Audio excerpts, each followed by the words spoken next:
400,000 pages and fragments. And you'll see some pictures that they're like crumpled, almost non-existent pieces of stuff.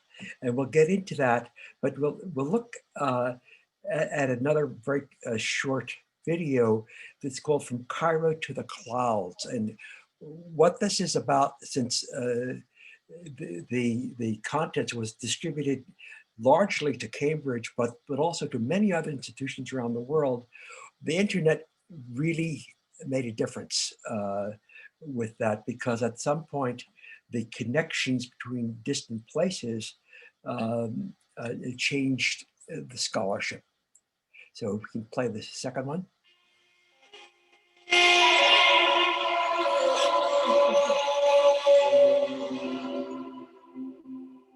Right on my ears. Jerry, we don't have the image yet. This is my story.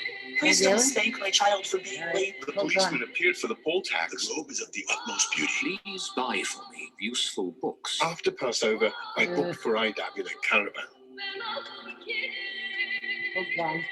It's like walking into a living room full of people, but from the middle of the 11th. Yeah. Okay, go back to your main screen. You may need to minimize the Zoom so you can see your whole screen. Repository for damaged and destroyed Jewish. Yeah, and also maybe rather than just click on the sheet, Did not cut and paste. Geniza in over 900 years.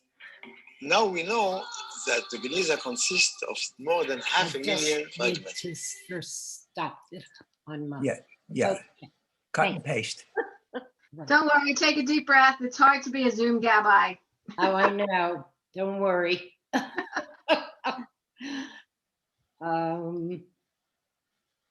Okay.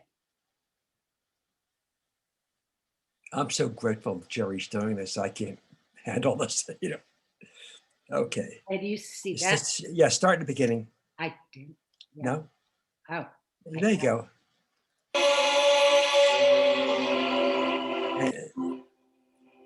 Okay. Yeah, enlarge it. Yes. Good, Jerry. This is my story. Please don't spank my child for being late. The policeman appeared for the poll tax. The robe is of the utmost beauty. Please buy for me useful books. After Passover, I booked for IW in a caravan. It's like walking into a living room full of people, but from the middle of the 11th or the 12th century. Geniza is a repository for damaged and destroyed Jewish documents. The Jews of medieval Cairo did not empty their room-sized Geniza in over 900 years. Now we know that the Geniza consists of more than 500,000 fragments. There are documents, there are bills, there are lists, there are personal letters. Every possible aspect of life is represented there. This is the Ben Ezra, book of Ecclesiasticus. An internal bureaucratic report. A letter, and it's signed to Moses Maimonides. This is a list of recipients of loaves of bread. These are Torah scrolls, the alphabet, written by some 11th or 12th century child. If talking is silver, then silence is of gold. So this is a boy who made some noise, and his teacher asked him to copy 50 times this saying. And it was kept for 700 years. We see how they have troubles with their neighbors. We see how they have troubles with their wives or their family. We see the community in its raw form. What was happening in the Eastern Mediterranean 1,000 years ago? How did Jews and Muslims and Christians live with each other? This was not an archive.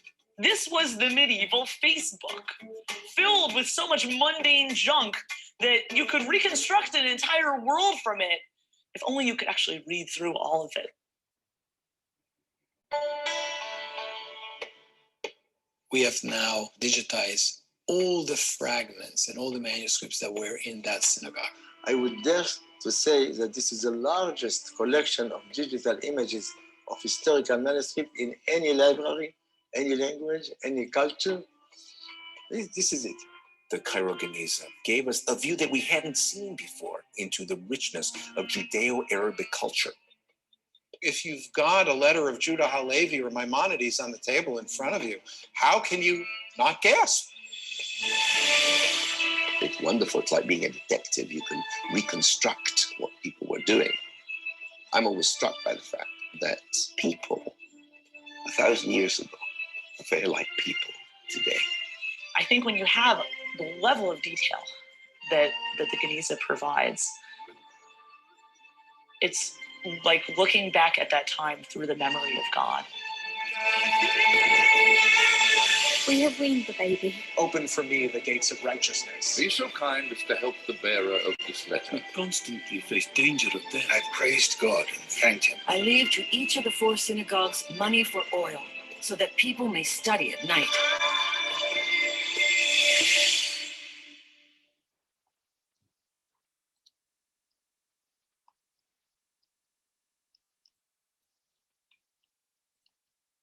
You're on mute, Abraham. Okay. So there's lots of other backstories here in the book that we can't get into, but just briefly mention the history of how it was discovered and about the twin sisters who had come across some of these items. They brought it back on because they were world travelers and explorers and bibliophiles, and they happened to bump into in Britain, to Schechter, and they shared this, and he immediately knew what it was, and he set off to go to Cairo because he could read what was there. He knew, and so he was connected with Cambridge University. And as soon as he saw it, as soon as he arrived, he was determined to get as much of it as he could and get it back to Cambridge before Oxford learns about it. So the normal, educational institution politics was at work.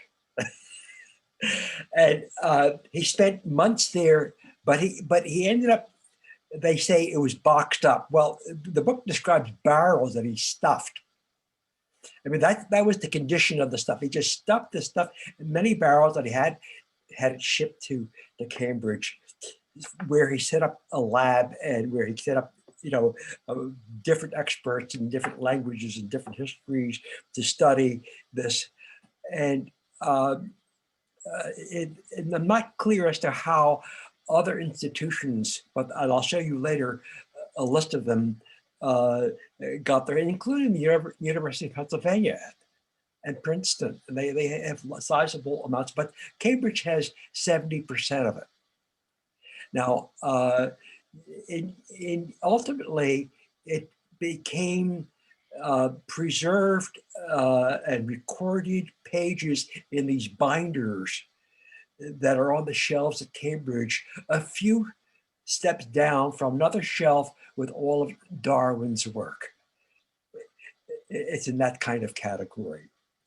Now, what I want to show you next, because I thought it was a really interesting aspect to all of this, and that's the subject of how these scrunched up pieces of falling apart paper gets rescued, how it gets preserved, how it gets organized, how it gets bound, how it gets shared. So yes. Graham, just one comment, because I thought it was fascinating. These were spread all over the world because, especially once Solomon Schechter's discovery was announced, there was an active market for these scraps of paper that showed up all over the world. And part of the process of putting this all together was finding all of these owners and little pockets of these manuscripts and scraps of paper. So it was an incredible global process of bringing together, ultimately in one place, all of these disparate sources from the Geniza. Pretty remarkable. And an important part of that is, and especially in later years, the internet and the digitalization. We'll get into that. And I want to invite David to please speak up, because I had lent David this book, and David concurrently read a second book written about the same time. Which is this one. Yeah. So one is Sacred Treasure, one is Sacred Trash. And if you look at some of the pictures of the pieces, it looks more like trash than treasure. I think at the end, Abraham, I'll differentiate the two because I read them both. Yeah. And there's a clear difference, although they cover exactly the same material and scope. Yeah. So with that, Jerry, if you do the Conserving the Findings at Cambridge. Now this is about 9 minutes, and it's fascinating to understand how delicate and what has to be done in order to rescue this. Among the treasures of Cambridge University Library are the Geniza collections, more than 200,000 fragments of medieval manuscripts retrieved from the storage room, the Geniza, of the Ben Ezra synagogue in Fustat, Old Cairo, and its surroundings. The Cambridge Geniza collections consist of the Taylor Schechter collection, the Louis Gibson collection, shared with the Bodleian Libraries at Oxford, and the Mosseri collection. Consisting of 7,000 fragments, this collection was assembled by Jacques Mosseri, a successful businessman from Cairo. In 2006, the Mosseri collection was entrusted to Cambridge University Library on a 20-year loan. During its stay in Cambridge, this collection will be conserved and digitized and thoroughly catalogued. But how do we get from the unconserved stage to this easily consultable book? The Conservation Department at the University Library has been conserving Geniza fragments since the 1970s. Many of us currently working in the department began our careers as book and paper conservators working on this material. Our main objectives are to reveal and preserve the text, stabilize the fragments, improve housing in order to reduce direct handling, and facilitate digitization and access. When the Mosseri collection arrived at the University Library in 2006, our colleagues carried out a survey which recorded the condition of every single fragment in the collection. The survey revealed the fragility of the fragments and highlighted common problem areas.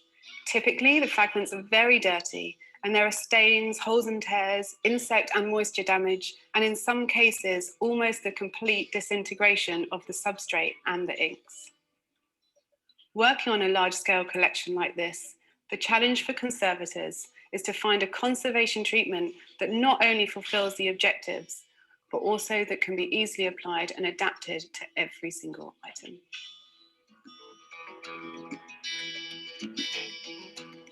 Before any conservation can take place, we need help from a field expert who can read Judeo-Arabic, Arabic, and Hebrew. They identify the recto and the verso, that's the front and the back of each of the fragments. This is a known work. This is a commentary on the Babylonian Talmud from the tractate Arachin. We can see that probably these two smaller pieces may fit the empty spaces here. And actually, thanks to conservation, they may be reunited and joined together. Once I've recognized the recto, I draw the outline of the fragment so that the conservators will then know which way is up and which way is down, what is the front and what is the back. And then I write the class mark.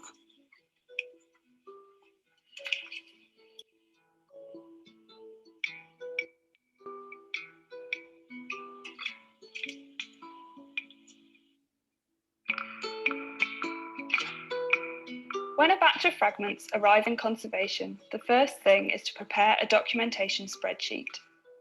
This tick box form helps us keep track of our progress and record what treatments have been applied to each fragment. We also photograph the recto and verso of every fragment before any conservation treatment is carried out.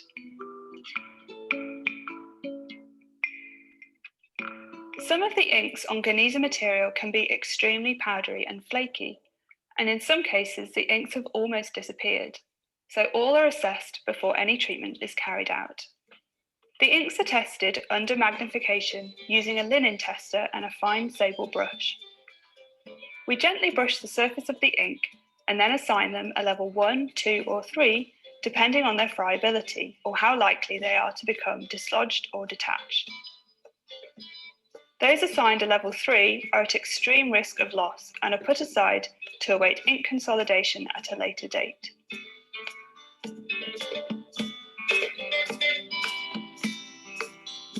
A lot of Mazari fragments have dirt obscuring the text. The dirt is removed using a soft sable brush. Overall, we try to avoid brushing directly over the inks. However, for the fragments with stable inks, such as this one, gentle brushing is okay.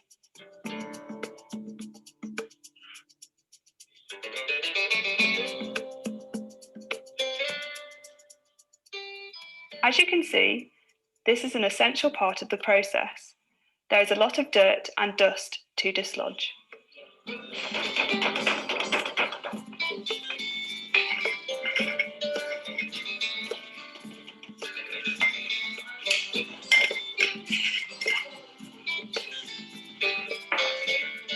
Where we feel we need to work in finer detail, we use a microscope to assist us, so we can be more precise with our cleaning.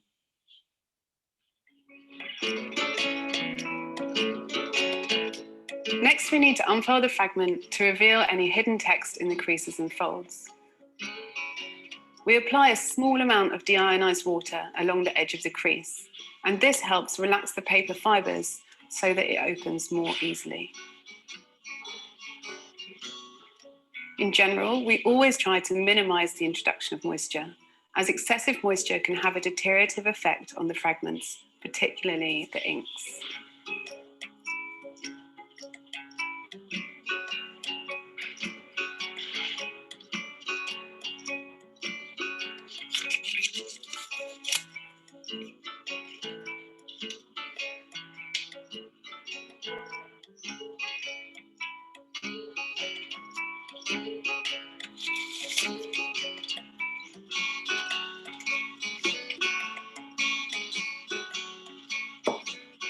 Now the unfolding is complete. The fragment is placed between blotter and silicone release and underneath a lightweight in order to acclimatize to its new shape.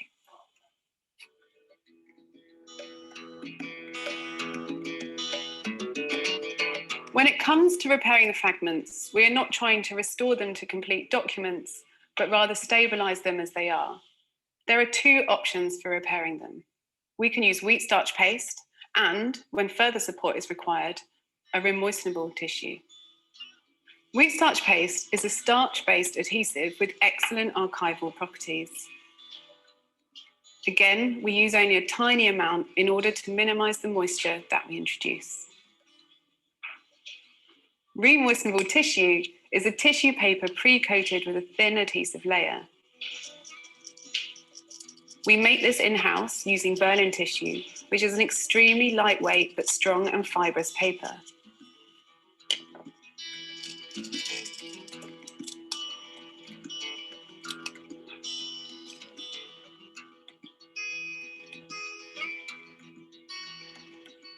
Not only can the adhesive layer be reactivated with minimal moisture, but the lightweight Berlin tissue also places very little strain on repaired fragments and is barely visible once dry.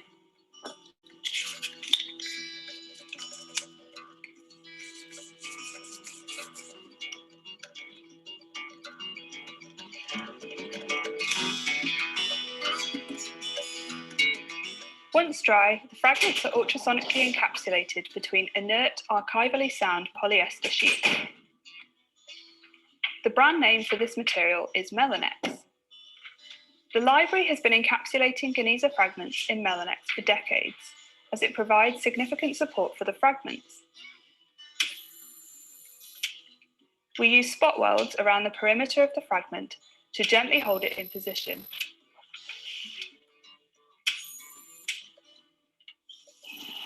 We do a strip weld around the edge of the Maimonides.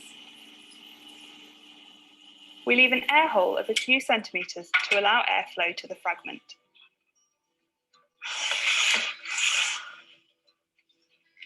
The fragment is now ready to be digitized. Once the fragments have been digitized, they are bound into bespoke bindings designed in-house. The final result is a very handy and easy to consult book that makes the work of the researcher very comfortable while preserving the manuscripts from degradation and damage.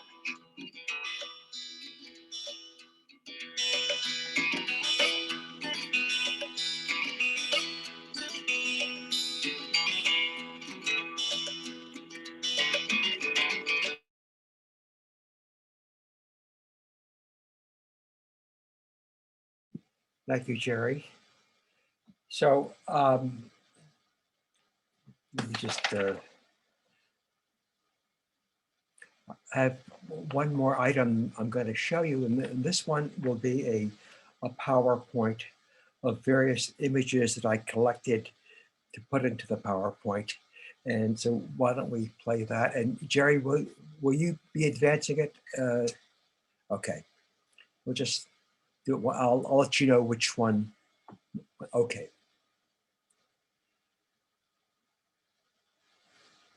Okay, yes, if you can make it full size, put it on play, I guess. Okay, this is from our trip, and you can see that it's right next to this, it's called Barpara Church. That's a Coptic church. And what's happened is that the Coptics have been discriminated against for many years, and they've really reduced in size and really been contained to a very small area, which happened to be Fustat, in the area where Ben Ezra is, so that Sharon and I actually visited the church, and not long after our visit, it was bombed. So, you know, it has that kind of drama these days. We weren't permitted to photograph inside, but I have some photographs that I was able to get on the internet to show you. So the next slide will show the direction where I'm pointing, which is apparently an old slide, you know, an old view, but that's the kind of alleyways that you see. And it really has that kind of, you know, mysterious quality, and you walk down and suddenly there's the Ben Ezra. We'll go to the next slide. So this is Cairo today. You know, it's not, this is the reality. It's the huge city. It's very complicated. This area of Fustat was a remote suburb. It was, there was, you know, it was barren area, but I don't know what the population of Cairo is, but it's very, very large and very complicated. So that's the reality. We'll go to the next slide. And here's a little map. And you can see at the top of the area in that tan, which is where the Sultan was, and there was the primary area of Cairo. But down at the lower of the tan area, that's Fustat. It was really considered, you know, a nearby town, but now it's all part of the same city. And that path was the daily path of a couple of miles that Maimonides would walk to tend to his physician's role. But he was the leader of the Jewish community. This you've seen a number of times, and I'm told that that this was a staged photograph, that, you know, Schechter himself was a little bit of a promoter. And here it is shown, you know, looking through. Now, I'm not clear as to whether this is the inside of the Geniza or not. I really don't know. David, do you know? Yeah, I know. Not in the Geniza. This is in the Cambridge. This is the first room he was given. Yeah. And these are all the crates that this arrived in. Okay, yes. Oh, yes, Sharon just looked up, Cairo has 9 million people in it. So this shot is just to get the appreciation of what he was dealing with. He saw other images of it, and, you know, different languages and different conditions, and, you know, handwritten stuff. I was really intrigued by the repetition of phrases required by a child. It was really as part of his punishment, I guess.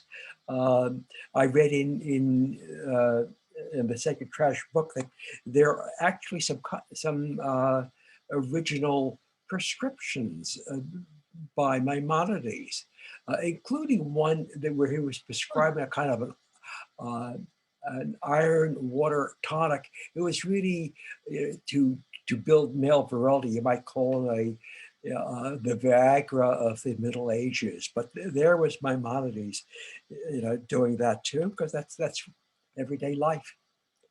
Next.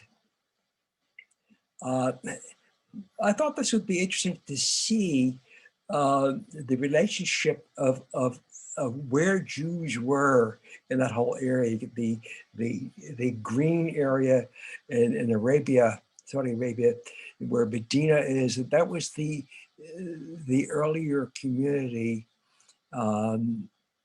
It was up until Muhammad's death, and then there were others in some of the other shades spreading across the northern Africa and the Berber areas, and of course expanding off towards Russia.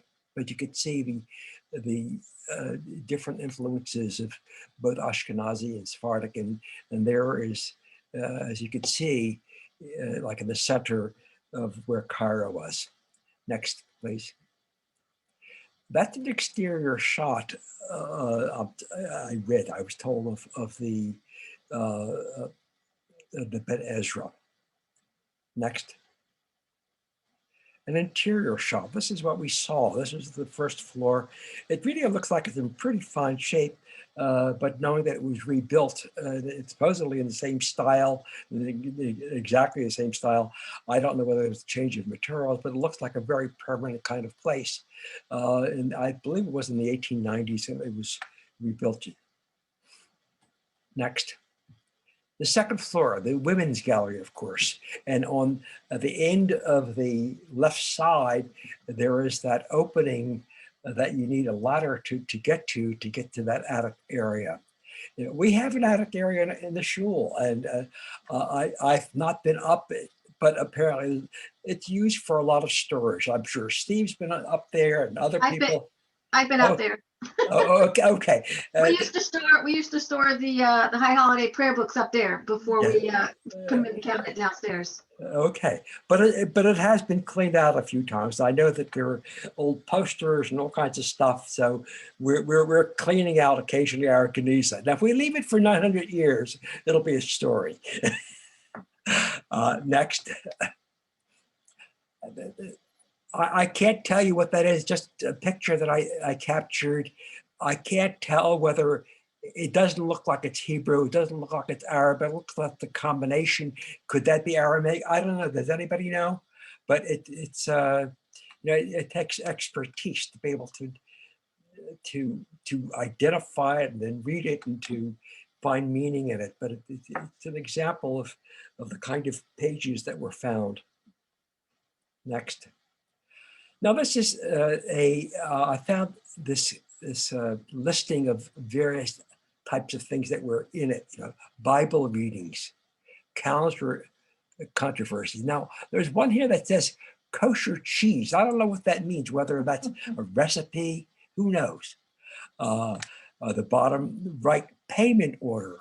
This is like, you would find in the old days before cash registers, there'd be a slip of paper and one of these wire, what do they call those things? The way they would just plunge it over the wire, and this would be their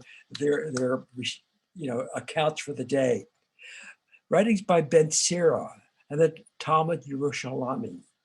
As you know, two Talmuds, Babylonian and Jerusalem Talmud. And the Jerusalem Talmud was considered lesser, largely ignored. So finding items from that was able to fill out what may not have been known about the Yerushalmi Talmud. Next item. Okay, so I see on the top left poems by Dunash and his wife. And there's the Kaddish prayer. recommendations by Maimonides, marriage conditions. And I don't know what this is, the Damascus document of, I can't quite read that. And then the last one I thought was kind of interesting. It was, it says, wife's complaint. I thought this needs a little bit of looking into. So the next slide, we'll get into the wife's complaint. Okay. I'll read this to you. Contents. A woman calling herself Dophia Sorrow writes to her husband, the scribe Solomon, complaining about his absence from home, his failure to respond to her letters, and his plans to travel to Turkey. If he is worried about tax problems, she suggests the name of a local doctor who could assist in this respect. She is very outspoken in her criticism and claims to be writing the letter not only for herself, but also on behalf of all the wider family. Well, the importance, the head is of a Sephardi, one, and may even be one of the woman herself. It would appear that the family were among those who fled Spain after the expulsion in 1492 and perhaps settled in Cairo. Some men used the excuse of business to stay away from their families for lengthy periods, but many of them remained in contact through correspondence. The Hebrew is an outstanding example of the late medieval style that is lofty in tone, but mundane in its contents. Thank you. Next, please. So I found this slide that shows some of the institutions, and it had to do with the, especially with the digitizing of the collections. And you can see Princeton, Penn, Friedberg is apparently a very large collection, and Cambridge has the largest. Next. Excuse me, Abraham, are there still portions of the collection in Princeton? Yes. Huh. And do you know, can we go and see them? That I don't know, but that'd be a good follow-up to that. Museum's not open now. Well, yes, it may not be open during COVID, but at some point it may be. In fact, it might be a good thing just to ask from their website. And this, also, yeah, go ahead. At Penn, they're kept in the Anthropology Museum at Penn, and I think they have a reasonable collection that I think is visitable. So, okay. Well, let's make a class trip when COVID's over. Yeah. Okay. And as you can see, this is apparently a proportion of who has what. It says New York Jewish Theological Society, St. Petersburg, the library has stuff, Oxford, Manchester, London, Paris, and in Israel too. There's in Tel Aviv, there's stuff. So, but I don't think that's necessarily complete, but, and this is a particularly interesting page. And what I'm showing you is because of the digitalization and fragments being spread around the world, the top section, you can see there's an upper and lower, is a writing, and it's not known who the author was. And through the posting on the internet and visualization, the fragment on the bottom was found and matched to the top with the signature of the author. And that really gives you the power of that kind of digitalization, and it makes the world a single library. Next. And that's our trip to, on camel. I thought I'd throw that in as a conclusion. Okay, so we can, I'll ask David if you would give us your impression of the two different books, and how would you compare them? Yeah. Well, first of all, thank you, Abraham. That was fantastic. And you opened me up to something I'd never heard about that is of such huge importance, and it's still not well known, certainly among congregations and Jews generally, but it really is a wonder of the world. This was the entirety of medieval Judaism was in this place over 1,000 years. And I would just, the two books are very different. The one that you are using as a source book is written by a married couple. They're both writers, and at least one of them is a poet. And the writing, however didactic, it reflects, a poet's touch in much of its writing. Yes. It's also incredibly intensive. So they go through medical records, they go through daily activities, they go through commerce, trade with India in great detail, and the notes are as detailed as the book. So if one wants to, I thought it was extraordinary, but it's work. And I would just say one thing that knocked me out is it has a section on Maimonides, but not just on Maimonides, but first on his son, whose name was Abraham, yes, who was the great legal and judicial person during the time he lived. He was of a stature that rivaled his father, at least for that period of time. He didn't leave writings like his father, but he was highly respected and really was the leader of the community. The other thing is his brother was a trader and made trips back and forth and actually sustained Maimonides principally, even though he worked as a doctor. He loved his brother. And one fascinating part of this is they actually found the last correspondence. His brother was lost.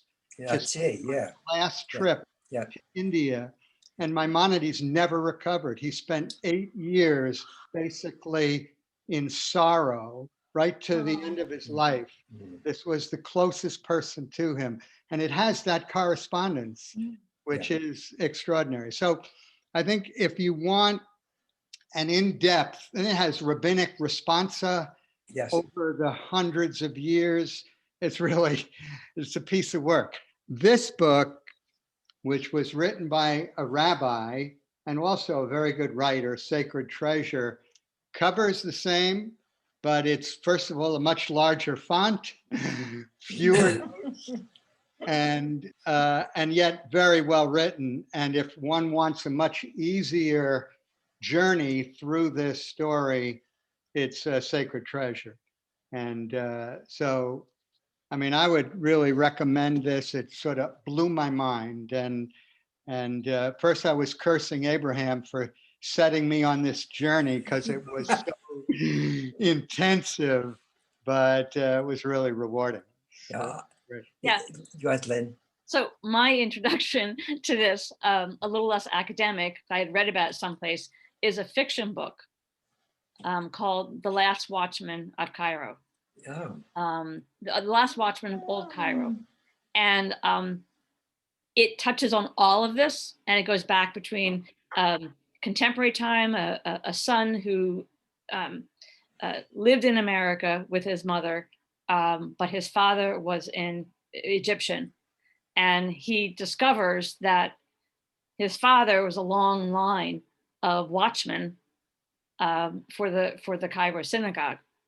And so he returns to Cairo. At the same time, they're telling the story about the twins and discovering the Geniza. So if you want to start even lighter, it's a good introduction. And it's on Amazon. It's called I'll put it up, The Last Watchman of Old Cairo.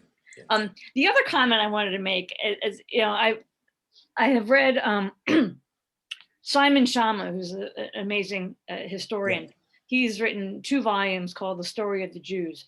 I'm still halfway through the second one, but he mentions one of the things found in the Geniza, and it was old, and it was correspondence between the father who lived up in Cairo and the son who was a mercenary living on an island in the Nile. And it's like sort of, your typical letter to your son. And then at the end, the father says, "Your mother would like to hear from you." like nothing changes, you know, he dropped a letter, she'd like to hear from you. I was hysterical. I mean, it's like 1500 years ago or something. Your mother would like to hear from you.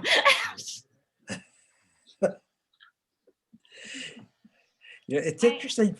I agree with Lynn. I also read that book and I thought it was wonderful.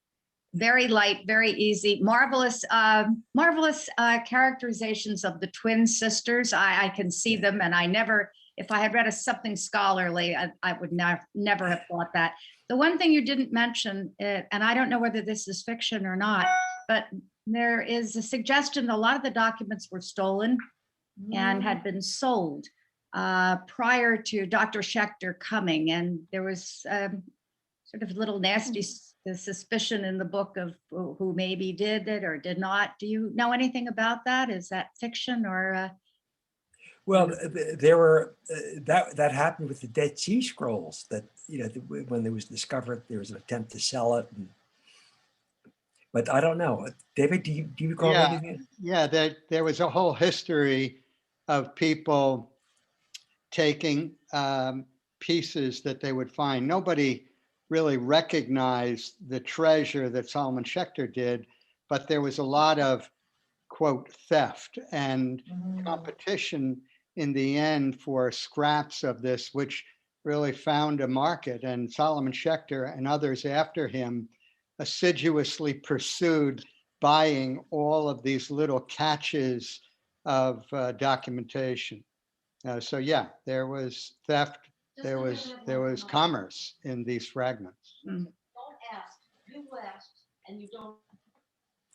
It's really considered second to the discovery of the Dead Sea Scrolls, because how else, Dead Sea Scrolls revealed conditions of a community during the time of the temple, and it contains, the Torah virtually exactly what we see today. So it's really amazing to see that kind of physical evidence. So here's physical evidence that, including all of these mundane things that make so plain everyday life. One thing I wanted to add to that point is, and I think it also was connected to what I just told you, but the belief was that when the temple stood, there was, of course, there were no synagogues and other temples. There was only the temple. And one of the things they discovered through the Geniza, through documents, is that on this little island in the middle of the Nile, there was a Jewish temple. During the time when the temple stood. Wow. So just the archaeological part, it's just absolutely fascinating. And I do recommend Simon Schama's book. It's thick, but it filled in so many of the gaps in my knowledge of Jewish history. And he's a wonderful writer. He also did on PBS. Yeah. He did a series on PBS. It might be. But the book is better. The book is very rich. Yeah. Alicia, you're. If Lynn would put the name of that and the author in the chat as well, so I can get it right. Emma. That was wonderful. I loved hearing about that. I have a quick question. Is there any discussion around the fact that it was taken in by Cambridge and taken to England? I know there's a lot of discussion at the moment about the morality of kind of the colonization and taking different pieces of artwork or documentation. I was curious about that. Was that ever brought up or no? David, did you have a comment? Yeah, I would say, first of all, Solomon Schechter was in London. That's where he was headquartered. That's where he met the two women.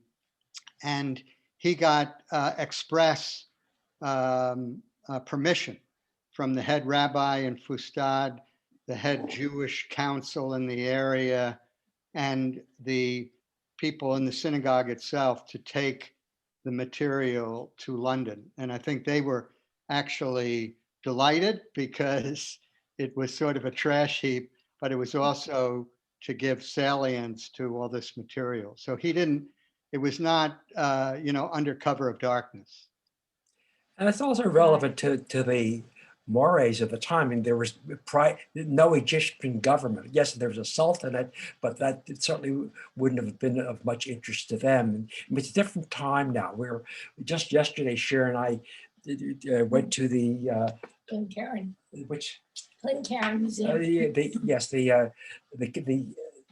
The museum, Glencairn Museum. They had a display there. It was just opening up there under COVID conditions of Egyptian jewelry, where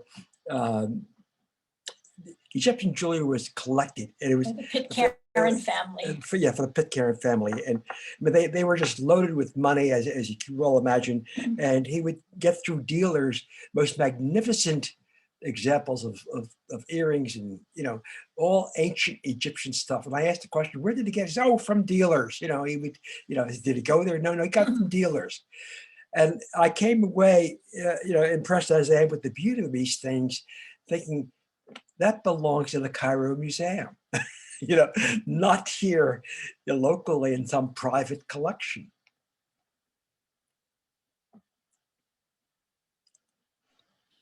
Also, if I can just say quick, Sure. Also, it's really cool. The way I found out about the Geniza is online. I don't know if you know the organization or website called Zooniverse. What's it but called? It's a way you can. I can put it in the link. Zooniverse, and they have. Oh yes, yeah, that I have. Yes, I get that. Universe. Yes. Yeah, you put it in, and, please. I work. Not very successfully, maybe someone else is better, but you can help transcribe the Geniza through that website online. And there's easy where you can just put in the Hebrew letters or Arabic. There's also, if you know more than me and are able to write phrases, you can do that too and translate. But there's just transcription, which I thought was really cool. So I'll put that in the link. Excellent. So we're about out of time, but I think Schechter himself is an interesting character, and he also became the head of which seminary was it? Jewish Theological Seminary. In New York.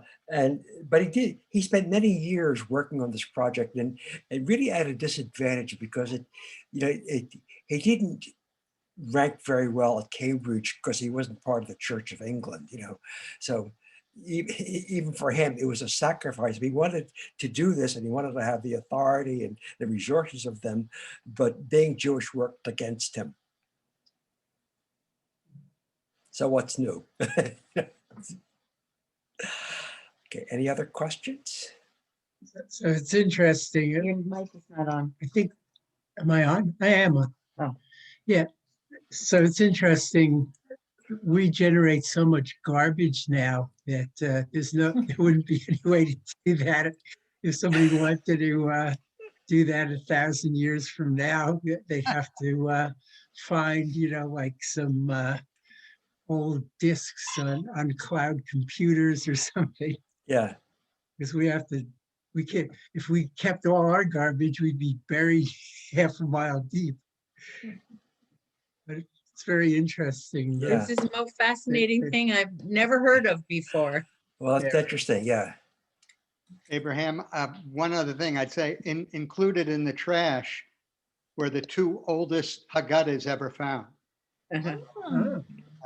And the other thing I would say, which really fascinated me, is this all started, it may never have been discovered if Solomon Schechter didn't see this fragment, this Ben Ezra, which is actually a book of wisdom called Ecclesiasticus, which was originally part of Jewish wisdom literature, but was not accepted by the rabbis to be included in the permanent canon, even though it is by the Christians. So if you go to the Christian Bible, and I have one, the Jerusalem Bible, and Ecclesiasticus is one of the principal books featured there, and it says Ben Ezra.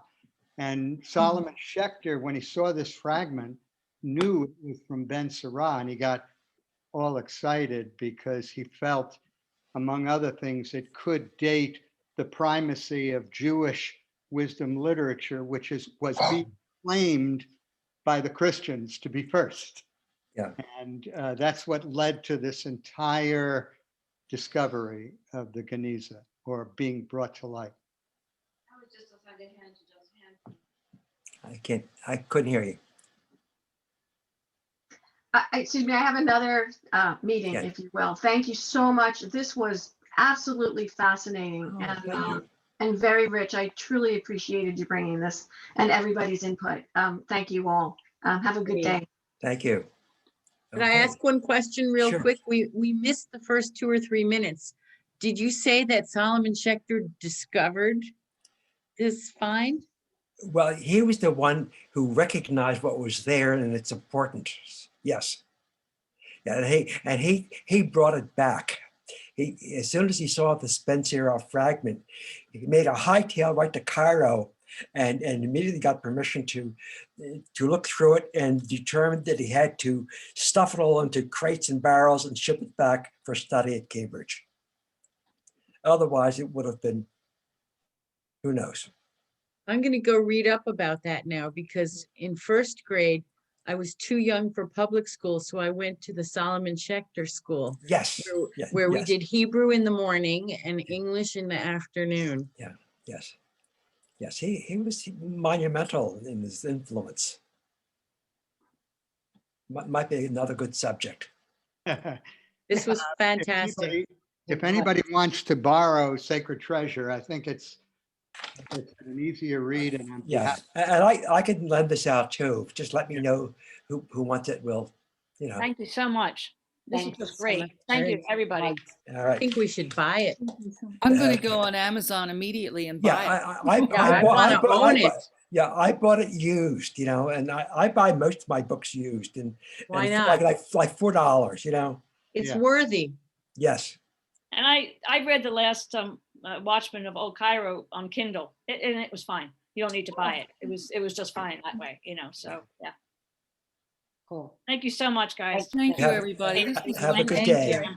day. Be well. All right. Bye-bye. Bye. Bye.